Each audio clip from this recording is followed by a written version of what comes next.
용서의 은혜를 주시는 주님을 찬양합니다. 우리 주님의 은혜와 평강이 오늘 예배에 나온 우리 모든 성도님들에게 함께 하시기를 바랍니다. 우리 서로 한번 인사 나누고 말씀 듣겠습니다. 평화 인사를 서로 나누겠습니다. 하나님이 당신을 위로해 주시기를 바랍니다. 이렇게 한번 인사하겠습니다. 한 주간 잘 지내셨습니까? 오늘 우리는 이제 주기도문의 5번째 기도, 우리가 우리에게 죄 지은 자를 사하여 준 것 같이 우리 죄를 사하여 주시고라는 이 기도에 대해서 함께 말씀을 살펴보려고 합니다. 주기도문 가운데서 이 기도가 가장 깁니다. 우리가 우리에게 잘못한 사람을 용서해 준 것 같이 우리를 용서해 달라는 이 기도. 오늘의 이 기도의 주제는 이제 용서이죠, 용서. 보물섬이라는 책을 쓴 작가 로버트 스티븐슨이라는 사람이 있는데요. 이 사람이 하루는 집에서 이제 가족들이랑 예배를 드리다가 갑자기 벌떡 일어나서 문 밖으로 나갔다고 합니다. 부인이 놀라서 뒤따라갔대요. 당신 왜 그러냐고. 남편이 말하기를 내가 오늘은 주기도문을 고백하기가 힘들다고, 내 죄를 용서해 달라고 기도하기가 어렵다고, 아마 하루 동안에 자기의 마음을 힘들게 한, 자기에게 좀 나쁜 짓을 한, 못된 짓을 한 그 사람 때문에 마음이 아마 부글부글 끓어서 내가 하나님한테 용서해 달라고 이 기도를 드리기가 양심에 찔려가지고 자리를 박차고 일어났던 것이라고 얘기를 했답니다.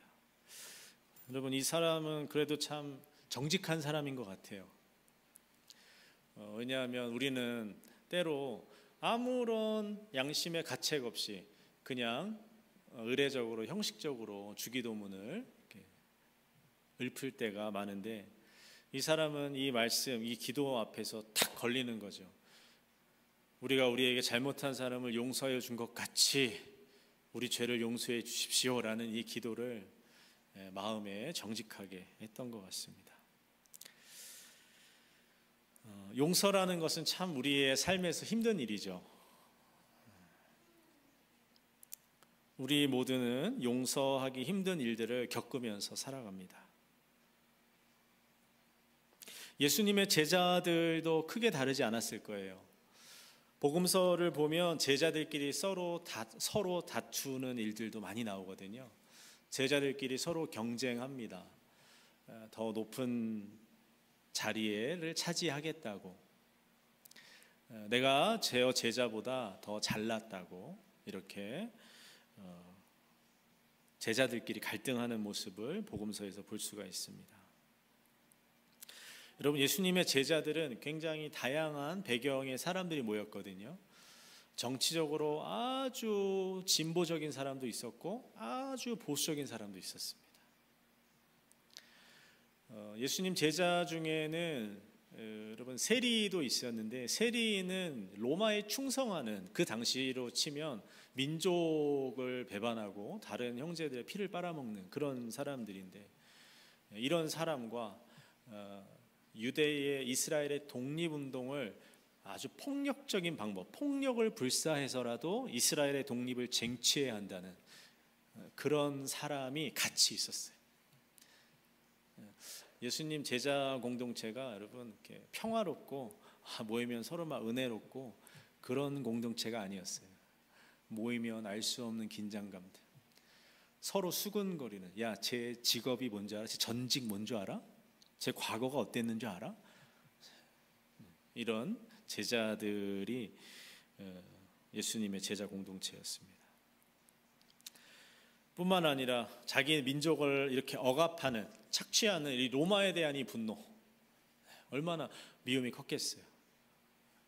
로마를 용서하기 힘든, 자기 민족에게 용서하기 힘든 몹쓸 짓을 많이 한 이 로마에 대한 분노가 얼마나 컸겠습니까?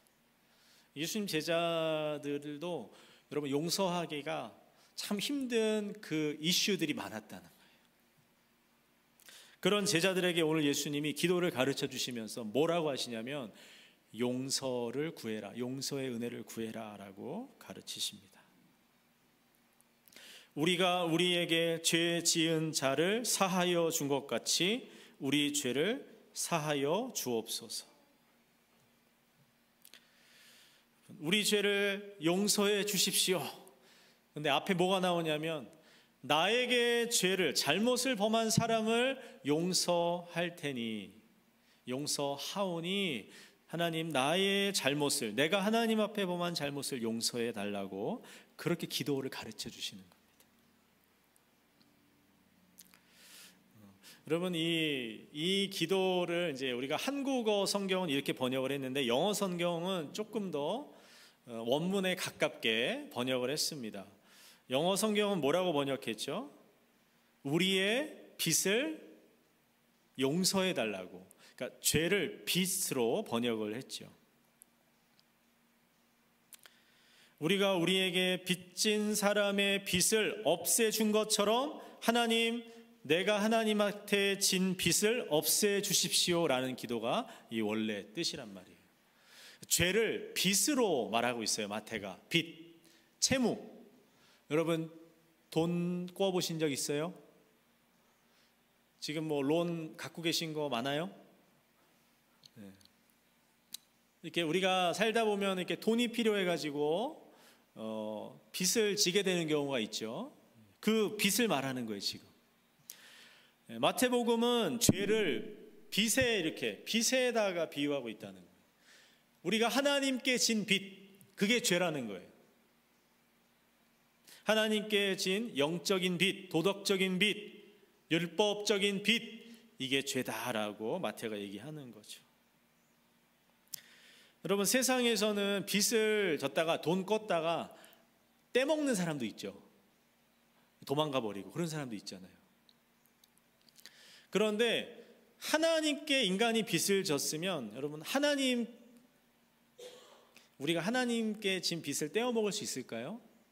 전지전능하시고 무소부재하신 그 하나님께 진 빚을 우리가 떼어먹고 도망갈 수 있을까요? 예, 그럴 수 없습니다.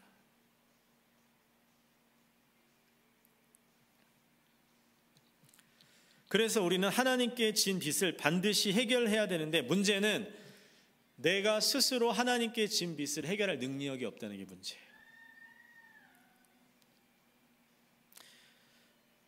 하나님께 진 빚으로부터 도망칠 수도 없고 그 빚을 청산할 수도 없는 것이 인간의 실존이죠. 우리의 유일한 소망은 하나님께로부터 그 빚을 탕감받는 것뿐입니다.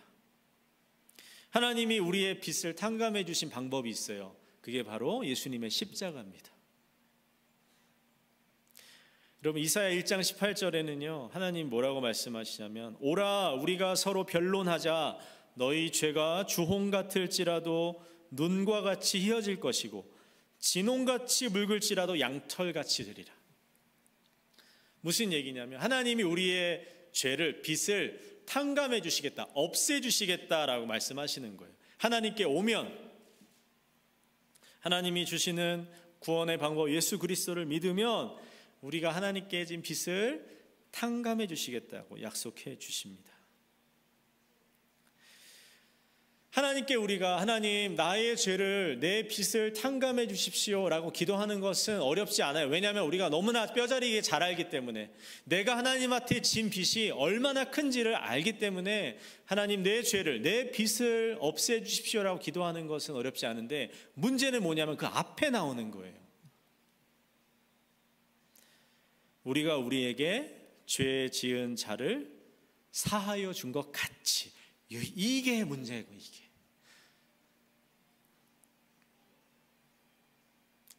공지영이라는 한국의 유명한 작가가 있어요. 이 사람이 이제 수도원기행이라는 책을 썼는데 이 사람은 이제 신앙을 가졌다가 중간에 잠시 신앙을 버렸다가 다시 이제 하나님께로 돌아온 그런 사람이에요. 이 사람이 자기 책에서 뭐라고 얘기하냐면 자기가 지난날 정말 이를 악물고 누군가를 저주하던 그런 시절이 있었대요. 누군가를 이렇게 미워하고 저주하다. 그래서 자기 마음이 굉장히 황폐했던 그런 시간이 있었다라고 고백을 합니다. 누군가를 미워하고 미워하다 못해 그 사람을 죽여버리고 싶다는, 아니 그 사람이 고통스러운 병에 걸려서 천천히 말라 죽어가기를, 그 모습을 보고 싶은 그런 마음으로 누군가를 아주 미워했다는 것이에요. 그런데 후에 이제 회개하고 다시 하나님께 돌아와서 기도를 하는데, 그 일 앞에서 어떻게 기도했냐면, 그 사람을 생각하면서 어떻게 기도했냐면, 하나님, 제가 하나님께는 돌아왔지만 설령 저한테 그 사람을 용서하라는 말은 하지 마세요. 제가 그것 때문에 지옥에 간다 해도 저는 그 사람을 용서할 수 없습니다. 저한테 용서하라는 말만은 하지 마세요. 하나님, 다른 건 다 되는데 그건 안 됩니다. 여러분, 이 사람이 이렇게 고백하는 거예요.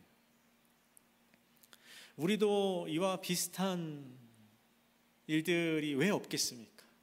인생을 살면서, 이민생활을 하면서 정말 용서하기 힘든 그런 일들을 우리가 왜 안 겪으면 좋겠지만 그럴 수 있는 사람이 우리 중에 얼마나 되겠습니까?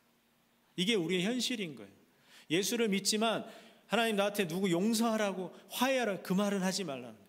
이게 이 작가의 고백뿐만 아니라 우리의 고백인 것 같습니다. 그런데 이런 우리에게 예수님 뭐라고 말씀하신다고요? 우리가 우리에게, 나에게 잘못한 사람을 용서한 것처럼 하나님 나를 용서해 주십시오라고 기도하라는 거예요. 하나님을 아버지라고 부르는 너희들, 하나님의 이름이 거룩히 여김을 받기 원한다고 기도하는 너희들, 하나님의 뜻이 하늘에서처럼 땅에서 이루어지기를 원한다고 기도하는 너희들, 그 너희들은 뭐라고 기도해야 되냐면, 하나님께 너의 죄를 용서해 달라고 기도하는 동시에 다른 사람의 죄를 용서하기를 결정해야 된다, 결단해야 된다, 이렇게 말씀하시네요. 여러분, 왜 나의 죄만 용서해 달라고 기도하면 되지, 왜 다른 사람의 잘못을 용서하겠다는 기도까지 내가 해야 되냐? 이것은 하나님이 우리에게 바라시는 삶의 모습이, 하나님의 뜻이 무엇이냐면, 하나님을 마음을 다해 사랑하는 것과 동시에 이웃을 내 몸과 같이 사랑하는 그것, 그 삶이 하나님 원하시는 삶이기 때문에 그렇습니다.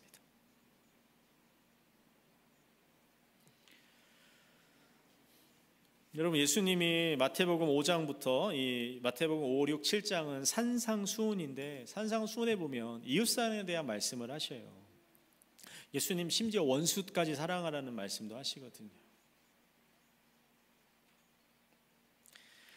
오른뺨을 때린 사람에게 왼뺨을 돌려대라, 그렇게 얘기하잖아요. 여러분 생각해 보세요. 일반적으로 오른손 자비가 더 많으니까 내가 오른손을 가지고 상대방의 오른뺨을 때리려면 어떻게 때려야 되는지 아세요? 이렇게 뭐 옆 사람이랑 실습해 보라고 할 수는 없고, 내가 누군가의 오른뺨을 때리려면 내 오른손으로 이렇게 때려야 됩니다. 이렇게 때리면 왼뺨을 맞게 돼 있어요. 이렇게 때려야 되는 거예요. 누군가의 뺨을 이렇게 후려쳤다는 건요, 굉장히 모욕적인 행위입니다. 이거는 이 사람을 굉장히 무시하고 모욕하는 제스처예요. 근데 예수님 뭐라고 하냐면, 나를 모욕하고 나에게 그런 무례한 짓을 한 그 사람 어떻게 하라고? 왼뺨까지 돌려대는. 예수님 이런 말씀을 하시는. 어떻게? 여러분, 예수님 기도를 가르쳐 주시는데 지금 뭐라고 하시냐면, 하나님 나의 죄를 용서해 주십시오라고 기도하면서 마음 한구석에 나한테 잘못한 저놈, 나한테 못살게 군 저놈, 나를 모욕하고 험담한 저놈, 그 사람에 대한 이 복수심, 미움, 원한, 증오심을 품고서 하나님 내 죄를 용서해 주십시오라는 기도는 성립이 안 된다. 하나님이 그 기도를 들으실 수 없다는 거예요. 하나님 내 죄를 용서해 주십시오. 그러나 나는 저 사람만은 용서할 수 없습니다 라고 하면서 우리가 꼭 죄를 움켜쥐고 있으면 여러분 말이 안 된다는 것이에요. 내가 하나님 앞에 죄 용서를 빌고자 한다면 나는 다른 사람의 잘못도 용서할 각오를 같이 해야 된다라는 게 이 기도에 들어있는 의미인 거예요. 그럴 때 하나님의 용서가 내 안에 구체적인 효력을 발휘합니다. 내가 누군가를 용서할 때. 여러분, 용서를 화해와 혼동하지는 마세요. 화해는 뭐냐면 관계가 틀어진 불화한 두 사람이 서로 옳고 그름을 따져서 네가 잘못했냐? 내가 잘못했냐? 미안하다. 이게 화해예요. 용서는 그게 아니에요. 용서는 상대방의 반응과 상관없이 내가 주체적으로 결단하고 선택할 수 있는 게 용서예요. 자발적으로 할 수 있는 게 용서예요. 화해는 반드시 쌍방 간의 합의가 이루어져야 돼요. 용서는 내가 결정하는 거예요. 오늘 예수님 가르쳐 주시는 건 화해가 아니라 용서예요. 용서하라는 거예요. 여러분, 절대 용서가 무슨 심성이 착한 사람이 하는 것으로 생각하지 마세요. 인간은 절대 용서를 쉽게 할 수 있는 존재가 아닙니다. 용서는요, 우리 안에 시작되지 않아요. 용서는 하나님이 나를 용서해 주신 것에 대해서, 나를 구원해 주신 것에 대한 응답으로 나오는 것이에요. 응답으로. 마태복음 18장에 유명한 예수님의 비유가 있죠. 어떤 왕에게 빚을 진 한 사람이 나와요. 10,000달란트 빚을 졌대요. 이 당시에 10,000달란트는 어마어마한 돈이에요. 한 사람이 절대 평생을 벌어서 갚아도 갚을 수 없는 돈이에요. 이 당시에 갈릴리와 베레아의 세금이 200달란트였어요. 200달란트. 로마가 걷어들이는. 10,000달란트라는 것은 요즘 우리 물가로 치면 한 수백만 달러 정도 될 것 같아요. 그냥 평범한 노동자가 평생 일해도 수백만 달러를 모을 수 있나요? 어쨌든 10,000달란트는 그런 돈입니다. 그런데 왕에게 빌린 이 돈을 갚을 날이 됐는데 돈이 없는 거예요. 그래서 그냥 감옥에 가게 됐습니다. 왕을 붙잡고 하소연했어요. 내가 이러해서 돈을 못 갚게 됐습니다. 나를 좀 봐주십시오. 그랬더니 왕이 불쌍하게 여겨서 그 사람의 빚을 다 없애줬어요. 10,000달란트를 안 갚아도 된다고 탕감해줬어요. 이 사람이 왕에게 탕감을 받고 돌아가다가 자기에게 돈을 꾼 한 사람을 만납니다. 이 사람 얼마 꿨냐면 100데나리온을 꿨대요. 100데나리온. 100데나리온은 그 당시 노동자 한 3개월치 월급이거든요. 근데 이 사람이 그 사람 멱살을 붙잡고서 너 돈 왜 내 돈 왜 안 갚냐? 이 사람이 또 하소연을 한 거야. 처자식도 먹여 살려야 되고 모기지도 갚아야 되고 인플레이션 때문에 물가도 너무 많이 올랐고. 네, 이 사람이 그 말을 듣지 않고 이 사람을 고소해서 감옥에 집어넣어 버렸습니다. 돈을 안 갚는다는 이유로. 근데 이 사실을 이 왕이 알게 된 것이에요. 왕이 극대노해서 저 사람을 당장 잡아다가 옥에 넣으라. 이 예수님 비유거든요. 그러면서 예수님 마지막에 뭐라고 하시냐면 너희가 이처럼 마음으로부터 다른 형제를 용서하지 않으면 하나님도 너희를 용서하지 않으실 것이다. 이렇게 말씀하시는 거예요. 무슨 얘기냐면 마치 우리가 하나님한테 범한 잘못은 10,000달란트처럼 우리가 도저히 노력하고 있어도 갚을 수 없는 빚이라는 거예요. 그리고 다른 형제, 다른 사람이 나에게 끼친 손해, 잘못은 100데나리온 정도 되는 빚이라는 거죠. 우리는 하나님께 아주 큰 용서를 받았는데 다른 사람이 나에게 한 잘못, 다른 사람의 잘못을 용서하는 것은 우리가 너무 어려워하는 것이 우리의 현실입니다. 하나님은 예수를 통해서 나의 죄를 다 용서해 주셨는데 내가 나와 가까운 사람, 가족, 또 교회에서 우리 믿음의 식구들, 또 우리가 일터에서 직장에서 만나는 사람들, 이 사람들의 잘못은 용서해 주기가 힘든 우리의 모습을 예수님이 비유를 통해서 말씀하시는 거죠. 용서는 참 어렵습니다. 그러나 예수님은 우리에게 말씀하셔요. 용서를 해야 하고 용서를 구하는 기도를 드려야 한다. 왜 예수님은 다른 사람을 용서하라고 하실까요? 그냥 하나님한테 내 죄만 용서받기를 기도하지 왜 꼭 다른 사람의 잘못을 용서하는 것을 같이 요구하실까요? 두 가지의 이유가 있어요. 하나는 용서해야 내가 살 수 있기 때문에 그래요. 용서하지 못하는 마음은요, 우리를요 계속 나 스스로를 괴롭게 합니다. 용서하지 않고 누군가를 계속 미워하고 증오하고 분노하는 것은요, 나의 영혼을 불구덩이에 집어넣는 것과 똑같은 것이.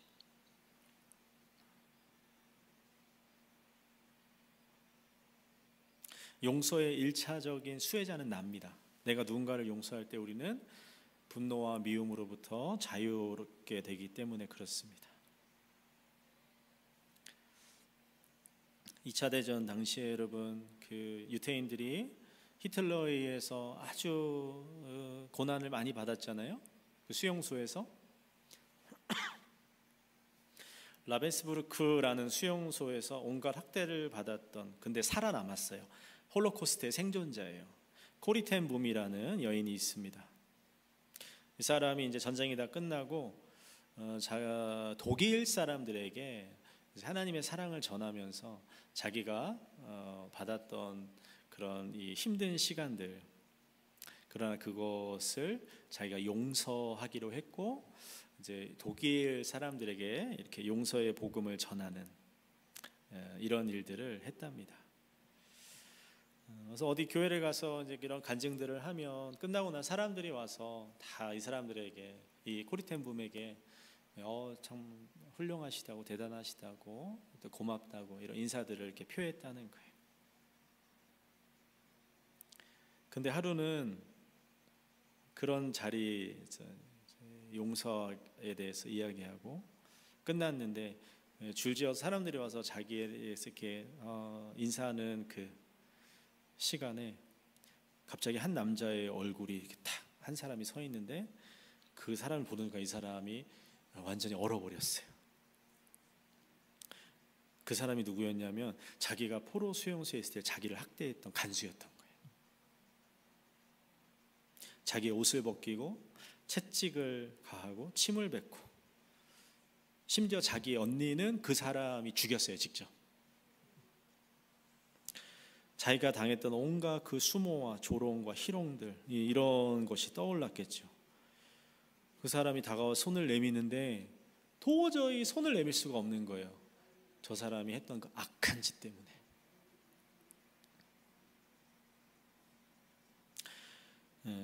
이 사람이 그때 심정을 이렇게 고백합니다. 말로 다 할 수 없는 영혼의 진통 속에서 나는 하나님께 기도했습니다. 하나님, 나는 저 사람을 사랑할 수 없습니다. 용서할 수 없습니다. 그러나 주님의 사랑으로 말미암아 그렇게 될 수 있음을 믿습니다. 그리고 손을 내밀었대요. 그리고 그 간수의 손을 잡는 순간에 하나님의 사랑이 자기 영혼에 파고 들어오는 것을 느꼈대요. 용서를 통해서 자기를 치유받는 것을 경험했다는 것이에요. 그래서 예수님 우리에게 용서하라고 하시나 봐요.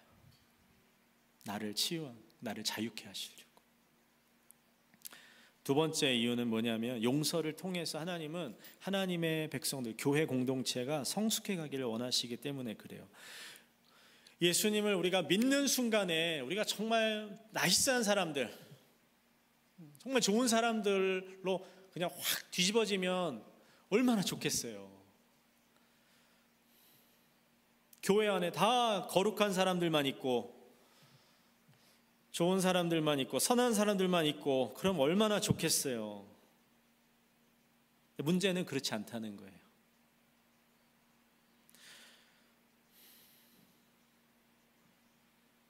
우리는 교회 안에서도 상처받고 미워하고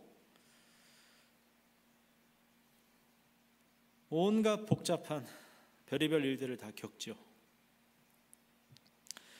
왜 하나님은 우리를 그런 존재로 두셨을까? 하나님의 뜻이 있어요. 그것은 뭐냐면 우리의 구원받은 신자들의 연약함과 허점을 통해서 서로를 훈련하시고자 했던 것이에요. 용서하지 못하는 나의 모습 속에서 내가 얼마나 하나님의 은혜와 사랑이 필요한 사람인가를 깨닫게 하시는 거예요. 또한 다른 사람의 잘못, 실수, 이것을 통해서 우리는 누군가를 용서하고 다시 용납하기로 결정하는 그 반복되는 시간들을 통해서 우리가 성숙해 가는 것이에요. 그걸 통해서 하나님의 사랑을 우리는 다른 사람에게, 세상에게 보여주고 재현하는 그런 일들을 하게 되는 것이죠. 여러분, 지금은 내가 누군가를 용서해야 하는 자리에 있을 수 있어요. 그러나 우리도 언젠가 또는 어느 순간에는 내가 용서받아야 하는 자리에 가 있을 수 있습니다. 교회는 그런 곳이에요.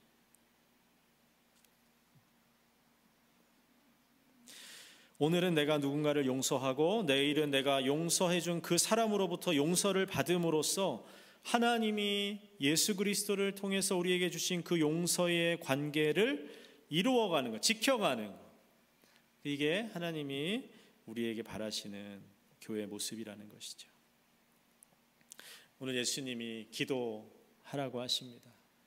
우리가 우리에게 잘못한 사람을 용서해 준 것 같이 우리의 잘못을 용서해 달라고.